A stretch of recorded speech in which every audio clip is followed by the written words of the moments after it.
Қазақстан Республикасының президенті Қасым-Жомарт Тоқаев мырзаға үндеу. Неге ектесек, мына арығымызда су жоқ. Жоқ қой су, о мәшінемен алып ішеміз ғой. Ал өсірейік десек, жайылымдық жеріміз мындай сатылып кеткен. 120 шақырымға біз малымызды айдап апарып, айдап әкеліп жайылып. Бұндайға әкімдерді сайлағаннан сайламаған артық. Bir tomchi suv жүрген, тасып ішемін. Аудан әкім жұмыс істемесе, облыс әкім жұмыс істемесе, кім істейді өзі? Қазған құдығы ғой, әлі бір рақаттанып су ішкен жоқпыз. Неше уақытта қазылған қазір? Bir жылдан асып кетті ма? Әлі су жоқ. Аты бар, заты жоқ. Оны неше жыл күттік біз. Менің өшірде тұрғаныма 70 жыл болды, жасым 70-ге келді. Бұндай өмірі құды қазылмаған, қазылып еді, мұнау 2 жыл қазды, 2 жылдан кейін қазып болды, суды беріп атырмыз деді, су жоқ. Ана басындағылар шет, осы күнде қандай басы бар адам, сайдан төбеге қарай су аға ма? 24 метр пәстеген міне.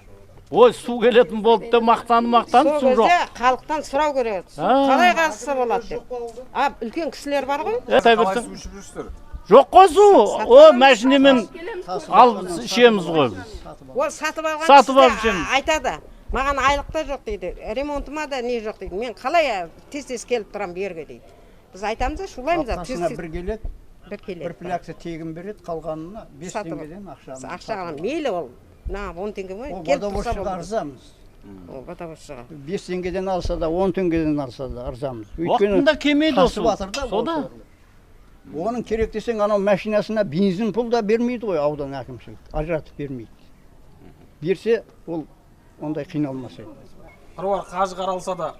Жоқ. Суға жармаймыз. Игілігін көрмей отырсыздар ма оның? Жоқ, көріп отырмын. 6 миллион ақша бөлінген. Есігіміздің алдында крантымызды ашамыз, жабамыз, су шықпайды. Жүрміз міне. Басшы оңбай, барлық нәрсе оңбайды. Көшеміздің ләмпішкісі. Арғы Найман ауыл жанып тұр, Ақболат ауыл жанып тұр, ортада қап-қараңғы. Жанбайды.